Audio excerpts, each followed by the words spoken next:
എല്ലാവർക്കും ജെറിക്സ് മീഡിയയിലേക്ക് സ്വാഗതം.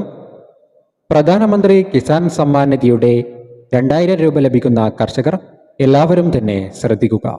ഇനി 22ാമത്തെ ഇൻസ്റ്റാൾമെൻ്റാണ് നമുക്ക് വരാൻ പോകുന്നത്. ഇതിൻ്റെ വിതരണം ഡിസംബർ മുതൽ മാർച്ച് വരെയുള്ള കാലയളവിൽ ആയിരിക്കും ഉണ്ടാവുക. ഈ വിതരണ നടപടികൾക്ക് മുന്നോടിയായി തന്നെ പ്രധാനപ്പെട്ട കുറച്ച് കാര്യങ്ങളുണ്ട്. നമ്മൾ ഇലക്ട്രോണിക് KYC ചെയ്തവരാണെങ്കിൽ പോലും PM കിസാൻ സമ്മാൻ നിധിയുടെ വെബ്സൈറ്റിൽ ഇലക്ട്രോണിക് KYCയുടെ സ്റ്റാറ്റസ് നിങ്ങളൊന്ന് ചെക്ക് ചെയ്യുന്നത് നല്ലതാണ്. ആധാർ നമ്പർ നൽകിക്കൊണ്ട് പരിശോധിക്കുമ്പോൾ അത് ഓൾറെഡി ചെയ്തിട്ടുണ്ട് എന്നാണ് കാണിക്കുന്നതെങ്കിൽ നമുക്ക് മറ്റ് പ്രശ്നങ്ങളില്ല. അല്ലാത്ത പക്ഷം വീണ്ടും നമ്മൾ ഈ നടപടിക്രമം പൂർത്തീകരിക്കേണ്ടതുണ്ട്. ചിലർക്ക് പുനർ വെരിഫിക്കേഷൻ്റെ ഒക്കെ ഭാഗമായിട്ടാണ് ഇത്തരത്തിൽ ഒരു KYC അറിയിപ്പ് വന്നിരിക്കുന്നത്. അതുകൊണ്ട് തന്നെ ആ കാര്യങ്ങൾ കർഷകർ എല്ലാവരും തന്നെ ഒന്ന് പരിശോധിച്ച് സ്ഥിരീകരിക്കണം.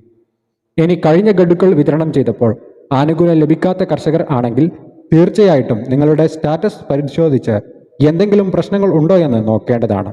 അതോടൊപ്പം തന്നെ ആധാർ വെബ്സൈറ്റിൽ Aadhaar bank account details status കൂടി പരിശോധിക്കാനുള്ള സംവിധാനമുണ്ട്.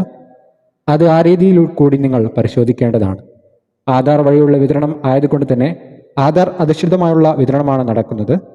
നിങ്ങളുടെ ആധാറുമായി ബാങ്ക് അക്കൗണ്ട് സീഡ് ആയിട്ടില്ല എങ്കിൽ ആ തുക നമുക്ക് ലഭിക്കില്ല. അങ്ങനെ ഒരു പ്രശ്നം ഉള്ളത് കൊണ്ട് തന്നെ Aadhaar bank account seeding status കൂടി പരിശോധിക്കേണ്ടതുണ്ട്. ഇനി അതോടൊപ്പം തന്നെ 2026 ജനുവരി മാസം മുതലൊക്കെ കർഷകർ ID, അതായത് കർഷക ID കാർഡുകൾ, അതോടൊപ്പം തന്നെ പ്രോപ്പർട്ടി കാർഡുകൾ പോലെയുള്ള വിവിധ കാര്യങ്ങളുണ്ടാകും. ജനുവരി മാസം മുതലൊക്കെയാണ് ഇതിൻ്റെ നടപടികൾ ആരംഭിക്കുന്നത്. നിലവിൽ ഡിജിറ്റൽ റീസർവേ പൂർത്തിയാക്കിയ മേഖലകൾക്ക് കേന്ദ്രീകരിച്ച് അതിനെ മുൻഗണന നൽകിയാണ് സംസ്ഥാന സർക്കാർ പ്രോപ്പർട്ടി കാർഡുകൾ അല്ലെങ്കിൽ ഡിജിറ്റൽ റവന്യൂ കാർഡുകളൊക്കെ തന്നെ വിതരണം ചെയ്യുക. നമ്മുടെ കൃഷിഭൂമിയുമായി ബന്ധപ്പെട്ട എല്ലാ അടിസ്ഥാന വിവരങ്ങളും ആ കാർഡിൽ രേഖപ്പെടുത്തിയിട്ടുണ്ടാകും. പിന്നീട് വിവിധ ഡോക്യുമെൻറ്റുകളൊക്കെ നമ്മൾ അപേക്ഷ വെക്കുമ്പോൾ ഈ കാർഡുകൾ ഹാജരാക്കിയാൽ മതിയാകും.